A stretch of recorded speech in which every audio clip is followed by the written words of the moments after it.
Okay, thank you all for tuning in to the last Convos for Cathy, Convos con Cathy. We've been doing these every, I think it was at first Wednesdays and now every Thursday of the week since the beginning of the campaign.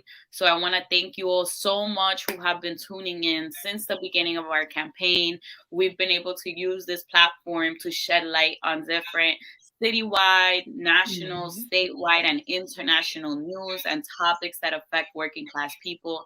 To all of you that have donated to our campaign, thank you so much. This is a working class campaign and it was fully funded by working class people like you and me, which allowed us to stay true to our politics. And we're excited for what's to come after November 2nd. Today, we are joined by Kerbie Joseph, who is a longtime Brooklyn organizer. She is actually also part of my campaign management team, was one of the, was extremely essential in us building our platform, and is also, a community organizer with the Audre Lorde Project. Welcome, Kerbie. How are you? Good. So Kerbie, this is our last talk, and we decided to talk a little bit about policing in NYCHA, actually.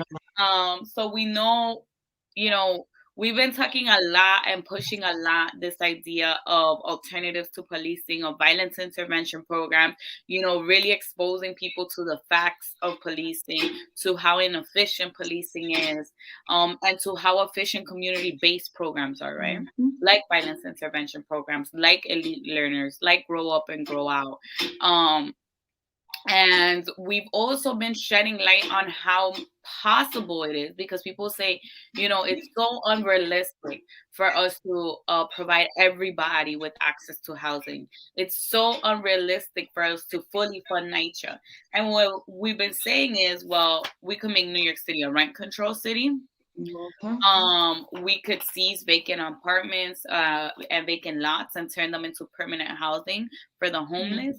And we could fully fund NYCHA repairs if we tax the rich, right? Because NYCHA has $31.8 billion that are needed for a full infrastructure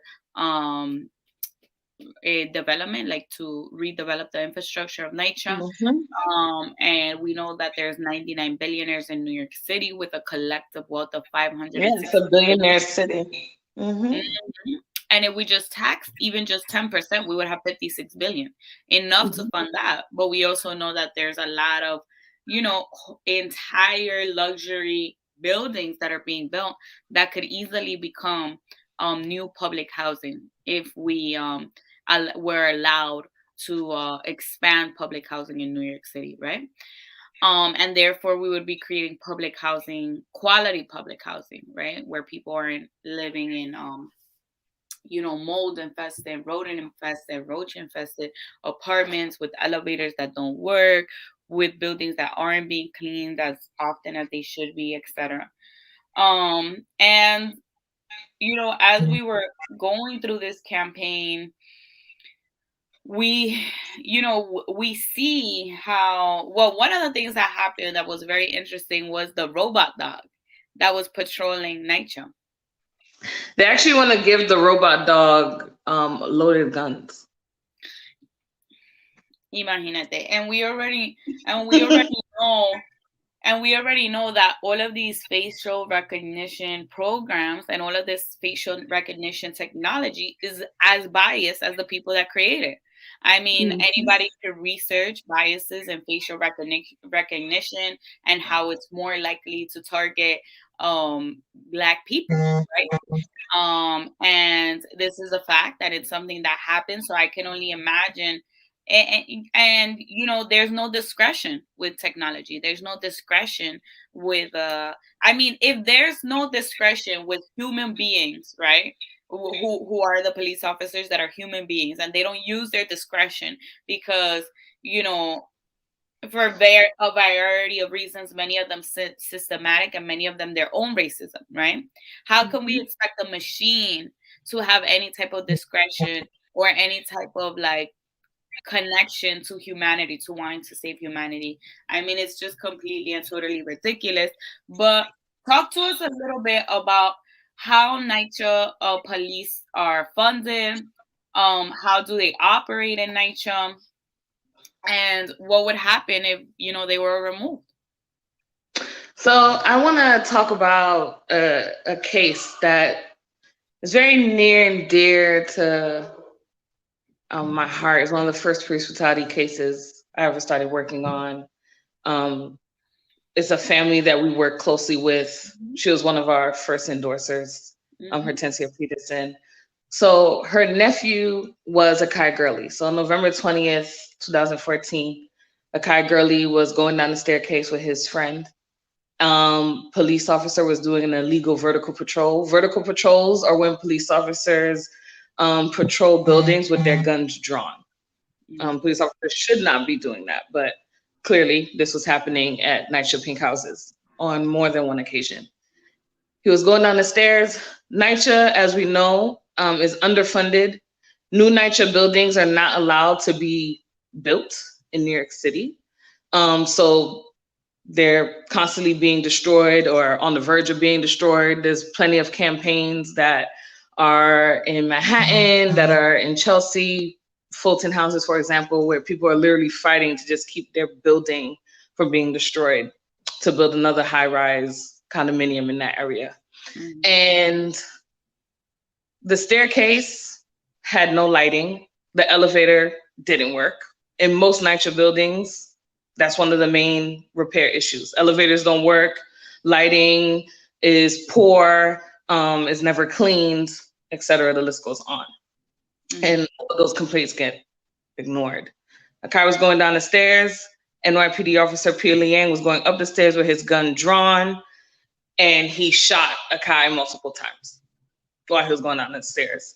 And he did not administer CPR. NYPD officers are first responders. Even if they shoot you or taser you, or gag you, or tie you, or cuff you, whatever it is that they decide to do to you, they actually are supposed to administer treatment to you. CPR, check your vitals, anything like that. Instead of Peter Liang doing that, he went to go look for his bullet shellings from him shooting Akai, and called his union rep and argued with his partner about what they were going to tell the police union about their story about how Akai was killed.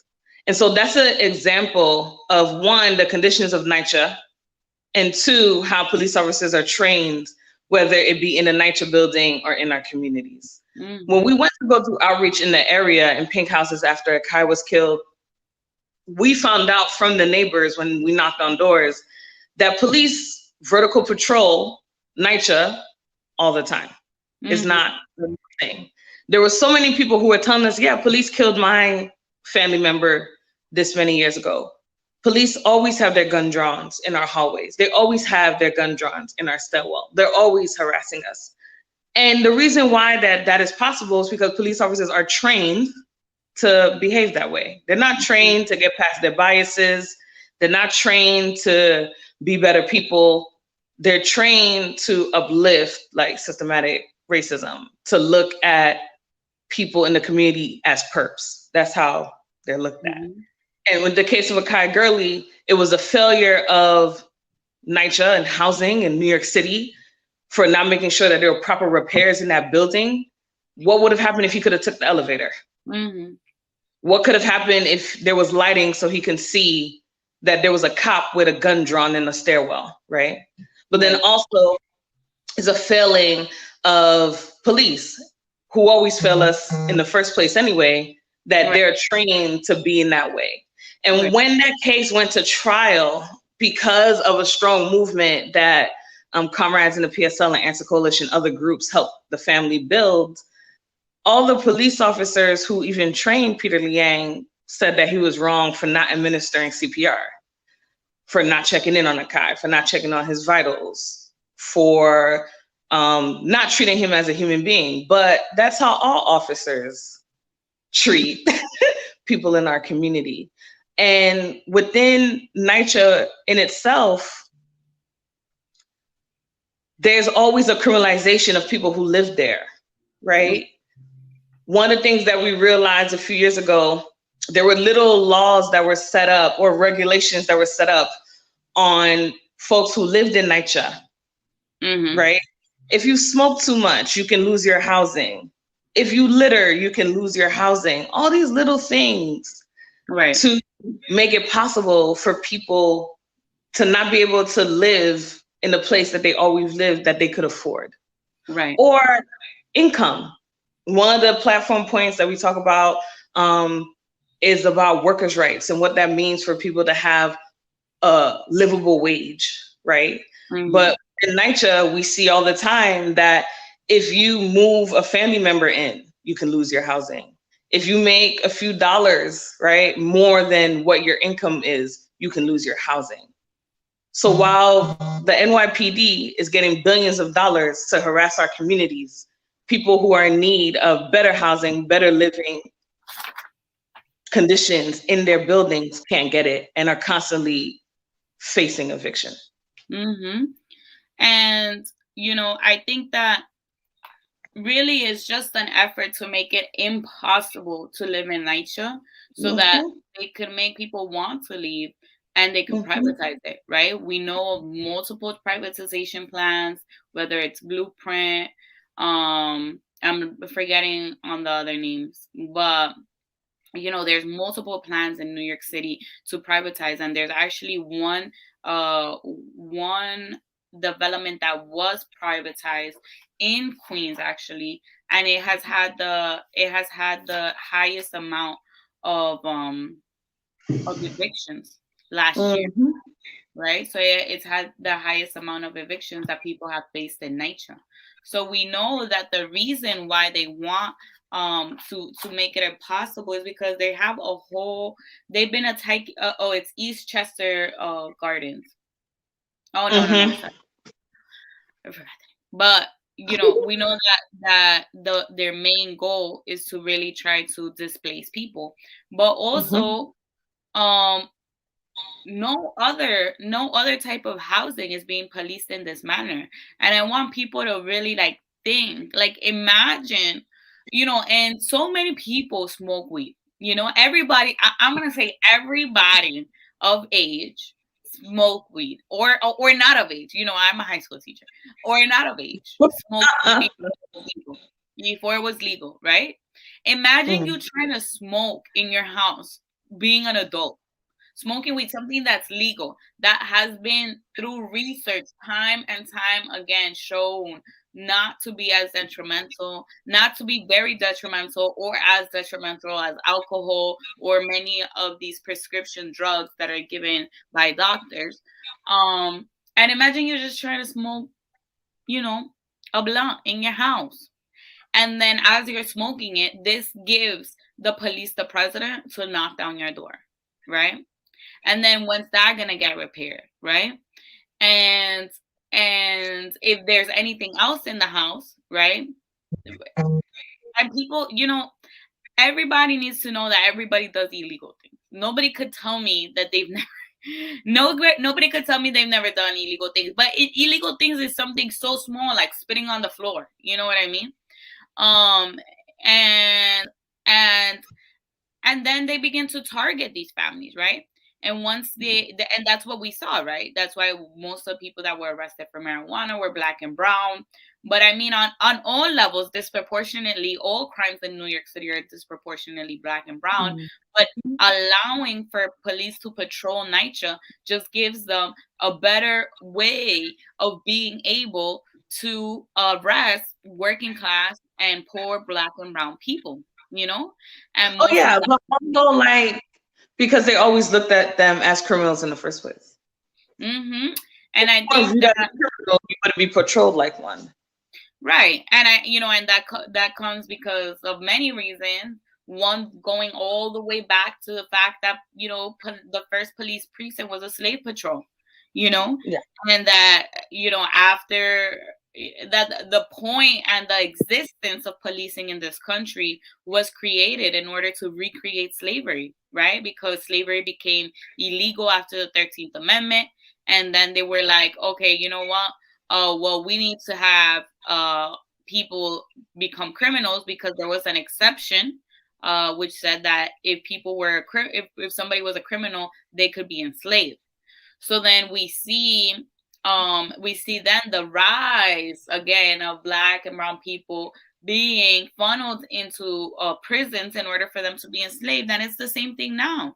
I mean, how many people are in jail working for almost free or a few cents an hour, And this is really, and they know that many times in working class communities, people don't have money for a lawyer. They don't have money for adequate defense. They don't have money for bail. And we know that if somebody doesn't get on bail, they're much less likely. Their likeliness of being able to win their case is lowered. So they know that that in working class communities, many times people won't have money for bail. They won't have money for lawyers, and it'll be easy to have them plea out to a charge. Oh, Kerbie will come back in a second. But one hello Kerbie. But yes. But one of the other things that is really important to point out is that after police have criminalized people in NYCHA, that when people come out, they actually can't even live in NYCHA anymore. They're not allowed to. They're not allowed to. So they basically, marginalize them and take away all the resources that they need in order to be productive members of society. We know that housing is an essential need.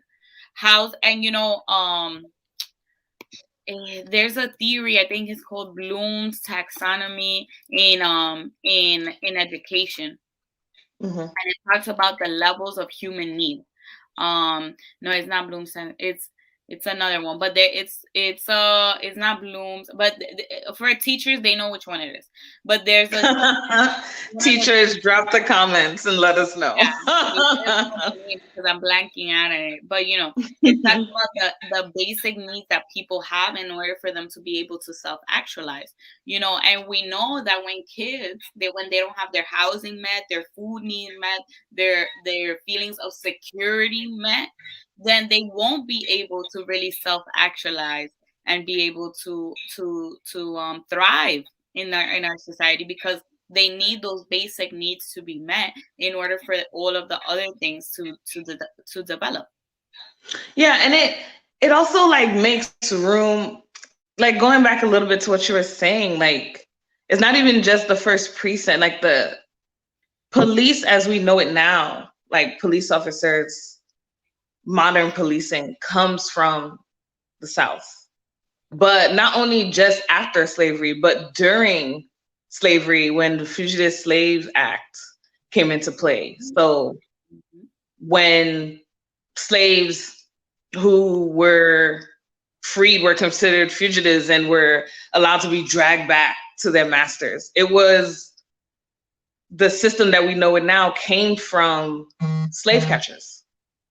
Right? They call it the beat because they would beat slaves. That's why it's called that. So that's where the institution of policing comes from. And just think about what you're talking about when you're saying students who don't have their needs, or people who don't have their needs of clothing, food, shelter, right? Just basic things that we have or take for granted every day, or things that people struggle. People in our city, richest city in the world, city of billionaires, where there's 20,000, actually I'm wrong, there's over 50,000 children who go to sleep hungry every day because they don't have food, right? The homelessness population is rising, especially during COVID, right? There's some places where, because there's not enough beds and shelters, we've seen homeless people just be at Penn Station. We've seen them in Harlem. We've seen them in Prospect Park or different park areas, right? And it makes room for broken windows policing. It makes room for people to say that if certain behaviors, right, of people of color within the city aren't corrected, then whole communities suffer, right?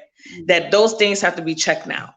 Things like stop and frisk needs to happen. Patrolling our communities, it needs to happen. Having jail lights in our neighborhoods, all of that needs to happen. That's how police officers are trained. That's how politicians are trained to talk to people, to justify these policies that affect our community members, right? And so from a young age, in folks who live in Nitro, folks who don't, right? You see people being harassed by police as a way to preserve the neighborhood. This is how it's looking at it. That's like the premise of like broken windows. And it's just kind of crazy to think about that. Even when you're home, your life can be endangered by a police officer, even if you're walking home. Young people who are going to school, how many of your students have spoken to you and told you that they were harassed by police on their way to school? They were harassed by police on their way back home, or they couldn't even sit in front of their home. Like people are losing their housing because they're standing in front of their buildings. So your existence is a problem to this system. It will cost you your housing. It will cost you your freedom. It will cost you your job just by existing. Yeah, and then, when they talk about safety, it's kind of crazy. Like the only thing that they focus on is more police, but they don't take into account how police also threaten the safety of our community. Every day. Every day. I mean, you gave a good, I'm just going to big you up. Like you gave a really good point. It's a point that you've used in your opening speech. People should go look that up. If y'all want to find it. Cathy's first speech in Harlem, introducing the campaign. One of the things that you said was that police, no matter how many boots are on the ground, no matter how many police come into our neighborhood, they only solve 2% of their crimes, right? Out of 100%, they solve 2%. So all of this patrolling, all of this harassment, right? All of this incarceration only allows 2% of crimes to be solved in our city, right? Another thing that people need to take into consideration is that crime is actually at its lowest right now in New York City. That's not being recorded. Like if you're to watch the media, which is the fourth branch of government, right? It doesn't share our interests. You should know. They didn't allow you to debate, right? The media didn't cover you as much as you should have been covered. A radical teacher, right? Lots more plugs. Plug into the campaign November 2nd. Anyway, but the way that is portrayed is that our communities are in complete shambles. But the reality is that community members are de-escalating and keeping each other safe. We're doing the work. We're doing the labor, right? It rained on Tuesday. It was community members that went to help people with flooding. Right. You were telling us yourself that you went to help your friend, your neighbor with flooding. It wasn't your family member. It wasn't, you didn't say, yeah, let me call like an EMT or let me call a police officer to help me. You automatically worked with community. And that's what we do every single day. It's something that has always happened. It's a value and a principle of collectivism that organizers have always used, that community members have always used. And there's people that you mentioned that do that work, that do de-escalation work. What southern state was it where 23 young people were arrested? Louisiana. Where? Louisiana. In Louisiana, and all these dads came to the school and started doing security in the school, right? And there was not and there was not one fight because people knew the dads that were coming in. They felt safe with the folks that were coming in. They knew that these men and family members wouldn't attack them, wouldn't violate them, wouldn't cuff them. And they would help them navigate a situation when they're in need. That's not a guarantee that we have with police. We don't have that guarantee with police. And last summer, we entered one of the largest civil rights struggles in this country's history. When Ahmaud Arbery was killed, when Breonna Taylor was killed, when Tony McDade was killed, when George Floyd was killed. It was a massive movement. And the call for defund the police was huge. It was a buzzword. It was a movement demand and became a buzzword. And the defunding that happened was just money being moved from one part of the NYPD to another part. Yeah, like Just put the money into schools. yes. So actually, the DOE pays for they spend Mm-hmm. the DOE spends 450 million on school police now. So before it Yes. was on the NYPD's budget, and they're like, "Well, we defunded the NYPD," and it's like, "Oh, now another city agency has to fund it." Great, good job. Yeah, they're shifting money around to like make way for more oppression in our institutions. Mm-hmm. Yes, and moving a little, a little further, I think that we need to recognize that the solutions are there to Mm-hmm. both police brutality and violence and other types of violence in our community, and they're rooted in working class people themselves, our community themselves, creating solutions and relying on each other, as opposed to and it's crazy. Like I was just thinking, like, when all of the military was pulled out, right? And the Taliban began to take over and all of that, right? Everybody was like, what were we doing there for, close to 20 years, right? And then, are you still with us, Kirby? I'm with you. Oh, okay, okay. Sorry, it went dark for a second. I was like, oh, just wanted to. So everybody was like, well, what were we doing there for close to 20 years or 20 years if the moment that we pulled out, 7 days later the Taliban takes over? Were we really fighting the Taliban, or were we just taking away resources, right? And it's clear that we were just really just exploiting their resources, right?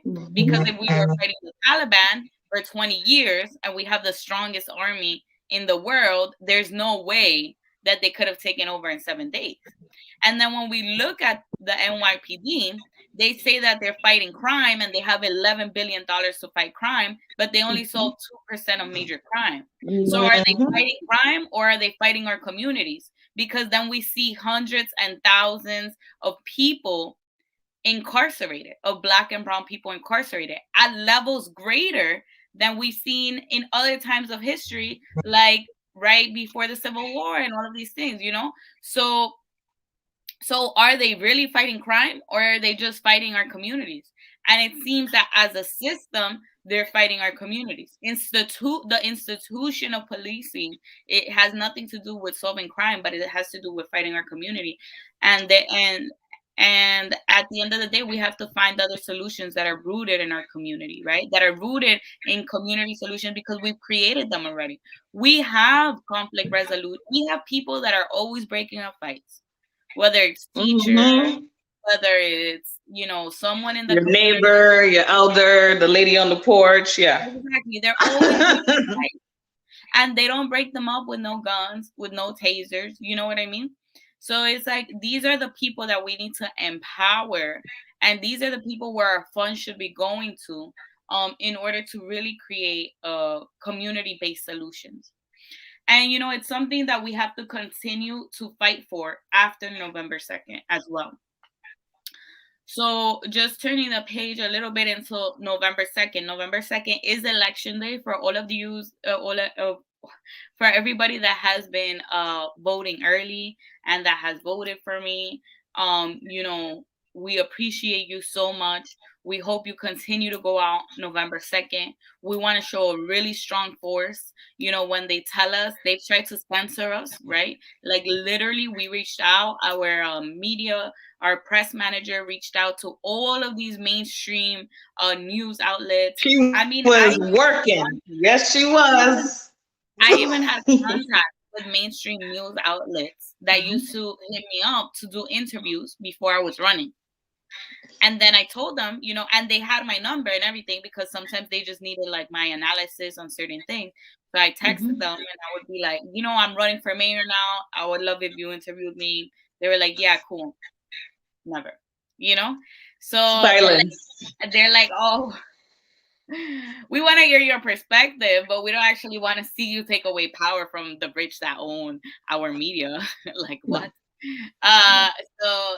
so they've definitely been censoring us. So we really appreciate, social media in many ways is a beautiful thing because it does give us a little bit of power in terms of creating our own media. So we appreciate everyone who has shared our content with family members, shared No, our content on social media.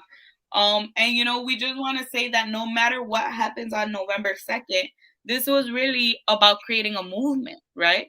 Creating a movement to fight for our people, to fight for our livelihood, to fight for the working class of New York City in a moment where we were completely neglected, where our lives didn't matter at all. I mean, like I've said many times in many interviews, people weren't dying of COVID-19. They were dying of lack of access to hospitals. We have 11 public hospitals in a city with 9 million people. People were dying in waiting rooms, waiting to get care.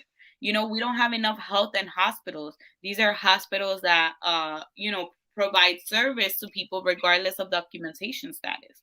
What we have is lack of access to affordable housing. So we had multiple families living in one home that led to lots of contamination of COVID-19. I mean, the list goes on. And I mean, the fact that undocumented workers weren't given any type of unemployment benefits. So this is what really killed our communities. So talk to us a little bit. Kerbie, like I said in the beginning, is part of my campaign management team. So talk to us a little bit about our plans after November 2nd. What what's our message to the people? After November 2nd, after Tuesday, Wednesday, capitalism will still exist. Mass incarceration, pretrial detention, racism, bigotry, unemployment, housing instability will still exist. Actually, January 15th in New York City, the housing moratorium is due, the eviction moratorium is due to end, right? So there are struggles that myself, Cathy, other comrades who are in the PSL or not in the PSL are going to be taking up the same day of elections and moving forward until we have a new system. When you were talking about mass incarceration, my brain just started going because America has the highest prison population in the world. In the world. We have more people in cages in this country than in China and India, countries that have 1 billion people each. We have more people in cages, right? Workers right now have experienced multiple deaths, multiple suicides, right? They're closing down Rosie's, which is the woman facility in Rikers. And people are going to be in pretrial detention. Most people who are in Rikers, their income is less than $10,000 a year, right? There's people who don't even know what their bail amount is. That's still going to be an issue that we have to fight. That we know for sure Eric Adams is not for, right? He's not going to fight to end mass incarceration in New York City. He's backed by the police union. He's not going to fight for affordable housing. He was the candidate that got the most donations from landlords in the city, right? While there's homeless people or people with unstable housing or people who live in shelters in a city that has more empty homes than unhoused people. Mm-hmm. And we have to get ourselves organized, right? In a collective way, in an honest way, in a sincere way, in an accessible way to uplift these struggles and fight to make sure that we have our people not live in these conditions any longer. That's our work. That's our goal. Those media outlets that wanted to interview you last year but didn't want to interview you this year, didn't want to hear you talk about these things, right? Mm-hmm. And you doing these conversations every week with folks on social media, with different guests that came on the show. Thank you to everyone that were guests on the show that uplifted their work and spoke about these struggles. Those are the things that we have to continue to fight for after November 2nd. And people don't have to fight for those things alone. If you want to organize within an organization, come to the Justice Center. Connect with Cathy after the work is done. Cathy's going to be organizing in Queens and all over the city. Connect with myself, connect with other people in the PSL, right? Who are constantly organizing. Connect with our endorsers, folks who endorsed us because they believed in the work that we did before we launched this campaign. That's why we got those endorsers. That's why we had folks who are leaders in unions endorsing us, police brutality families endorsing us, grassroots international organizations endorsing us, because of the work that Cathy, myself, the PSL, the Answer Coalition has been leading for 17 years in this city, in this country. And in order for us to be free, if you want to talk about liberation, right? People love saying these little buzzwords. But if we want to be that way, it requires it requires some work. Some work that's more than the ballot. Malcolm X said the ballot or the bullet, right? Are you going to stop organizing and stop talking about these issues after November 2nd? No, because they exist. So if we know that they exist, then our work is to organize within our communities and be collective, to make sure that we put enough pressure on this system that it bends to our needs and that we don't bend to its wants and desires anymore. Because it's not working for us. And so that's going to be our work when this campaign is done. We're going to keep organizing. We're going to keep building. This wasn't a joke for us. It wasn't a hoax. It wasn't a flex, right? We used our organizing ability, our talents, to bring forward a platform that needed to be seen in this city nationally, right? There are people who can't vote in New York City who are like, thank you for what you're uplifting. Thank you for writing it down. Thank you for having a plan, right? The Democrats didn't have a plan. The Republicans don't have a plan for us. But us sitting down and making a plan that people could understand and could read and could follow inspired people to not only move towards this campaign, but to organize. Yep. We want organizers after this campaign. We want you to organize with us. That's our work after November 2nd. And one thing that I want to uplift that I don't think a lot of people know is our campaign management team is women of color. You know, it's women. Yeah. And we're tired. Yeah, we're tired. But it's working class women of color, queer women. You know, we have 2 queer women on our campaign management team. And it's women that have 3. Sorry. Yeah. All of us are women of color, identify as women of color. All of us are working class. And we really sat down and, you know, thought about our experiences. What are our experiences, our family's experiences, our community's experiences, and centered in our knowledge, not just from our study, because we've all, you know, we're disciplined revolutionaries. We're what we call disciplined revolutionaries. We know that study is important as much as experience, you know, as much as lived experience, we need to be studying. And based on our study and our lived experience, that's how we created our platform. We wanted to make a realistic platform that would demonstrate realistic solutions for the problems of every working class person in New York City.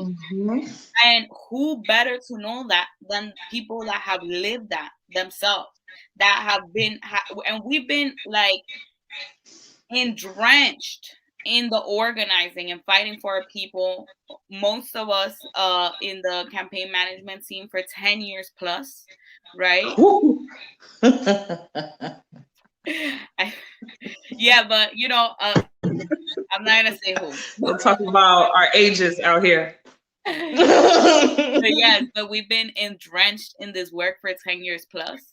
We've been drenched in you know, building people power wherever we are, whether it's in our workplace, whether it's in the university, whether it's out in the streets, whether it's doing cop watch, ICE watch, defending the families of victims of police brutality, whether it's organizing with the teachers union, organizing unions in restaurants, wherever it's been, or fighting in our community against gentrification. We've been there because that's so, and that's the beautiful thing about being a socialist.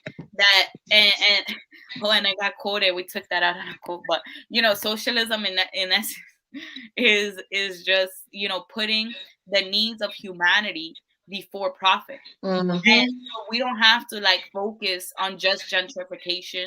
We don't have to just focus on organizing against police brutality and then forgetting about gentrification. We don't have to just focus on organizing for more hospitals and healthcare.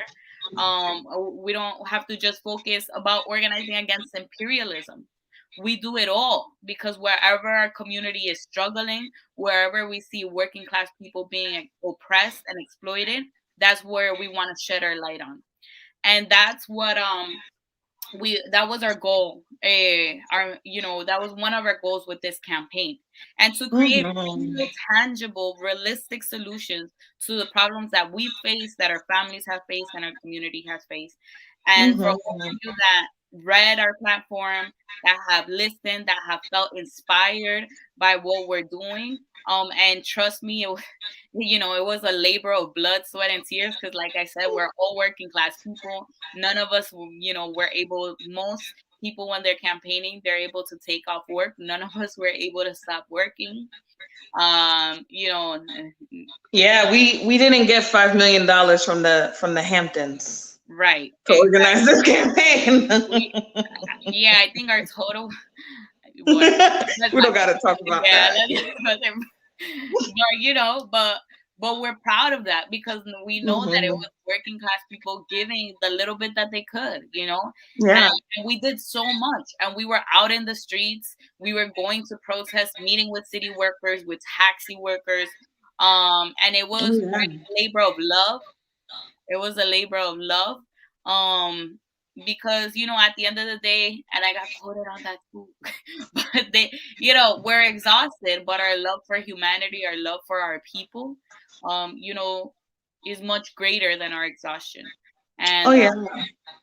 And we learn from our mistakes. I think for me, and I could, I don't want to speak for you, but like as somebody who made mistakes as an organizer, as somebody who has let people down, right? To be able to like grow, to use those examples to like grow and like really build like a sincere campaign for poor working class people who has similar experiences to us. We drew this campaign from the experiences of our class mm-hmm, because of our engagement with our people. mm-hmm, We didn't do photo ops. We were in hundreds of neighborhoods in the city, building relationships with those people, having speak outs, going to actions that nobody wanted to go out to, right? Standing with people that folks didn't stand with, that the media wouldn't cover. Those same taxi workers that you're talking about, some of them are doing hunger strikes right now. mm-hmm. Hunger strikes to be seen and recognized and be taken seriously as workers, right? Right. And all of that inspired this campaign, uplifted this campaign, moved this campaign forward. It brought conviction to us that we believe in what we're talking about. That's the only reason why we have so much passion. That's the only reason why you have so much passion when you're talking about this work, because you believe in it, because of your experiences, because of your family's experiences, your community's experiences, your neighbors' experiences that made you who you are. And we wanted to build a campaign that people saw themselves in, right? That people knew that after November 2nd, that we're still going to be around, that we're still going to be accessible. And I keep saying the word accessible because we're here. And Mm-hmm. whoever gets elected, vote for Cathy, whoever gets elected, they're not going to be part of our community. They never were. Right. Unless it's me. but Unless but it's Cathy. yes, and we just want to make that clear. There's really no losing for us.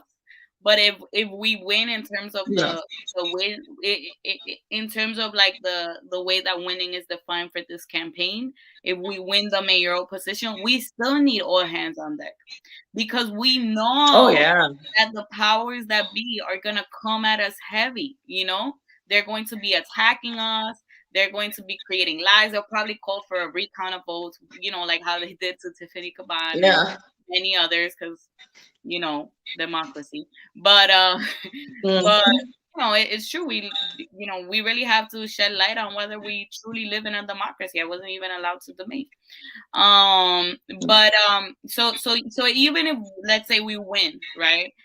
We still need a whole movement of people, because at the end of the day, who is gonna get things done is gonna be the people mobilizing, showing that what they want, and standing Yeah. behind our platform. That is Right. what's gonna get things done. Not any politician, not any one single person. And I think that that's very important to say in a time when we've been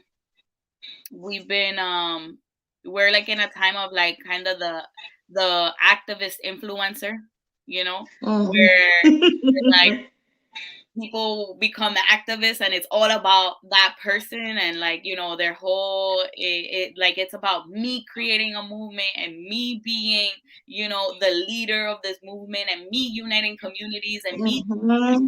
And we're not really about that. Even if I want, it's not about me, it's about the power of the people, because that's what's gonna get things done. And Yeah. if we don't win, we're still win, because We still really won. we still won, because we showed them. And for those of you that didn't listen to my responses to the debate, are they still coming out, the responses? Oh, Plug it. but I hope they're coming out, the responses, slowly, because my responses were 200 times better than theirs. And in a What? moment where they say that socialism cannot exist, that socialism is unrealistic, that socialism is about Mhm. theory, we gave them a platform. We showed New York City how realistically we could create socialism, and it would better the life of every single working class person in New York City. Something that no Mhm. other capitalist politician was able to do. So there's no losing for us. There's only growing, and there's only more organizing. So join our Yeah. movement, regardless of what happens on Tuesday.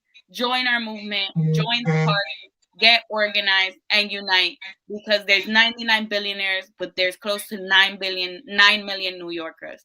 And if we unite, if we organize, we will win. So with Yep. that, thank you so much, Kerbie, for joining us today. And thank Thank you you for for having know, me. being on this journey with me. And to New York City, we love you, and we hope to continue.